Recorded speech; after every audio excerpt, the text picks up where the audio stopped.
তো চলো নিয়ে চলে এসেছি আবার একটা মিনি ব্লগ। তো সকালটা শুরু করলাম 1 কাপ আদা চা দিয়ে, আর তারপর খেয়ে নিলাম রুটি আর সমস্ত রকম সবজি দিয়ে একটা স্ক্রাম্বল এগ বানিয়েছিলাম, সেটা দিয়েই ব্রেকফাস্টটা সারলাম। তারপর এখানে স্নান করে চুলটা শুকিয়ে নিয়ে এখানে দেখো পুজোটা সেরে নিলাম।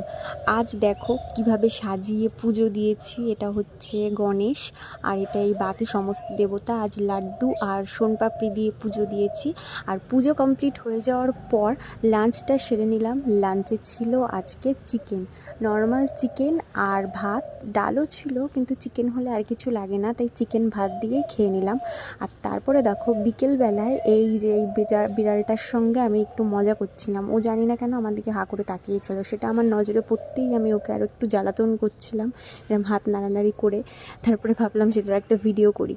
যাই হোক, সন্ধ্যাবেলা খেয়ে নিয়েছিলাম চিকেন পাকোড়া। কিছুটা চিকেন বাঁচিয়ে রেখে দিয়েছিলাম, আর সেটা দিয়ে চিকেন পাকোড়া বানিয়ে নিয়েছি, আর সেটাই সন্ধ্যাবেলায় টিফিন করে নিয়েছিলাম।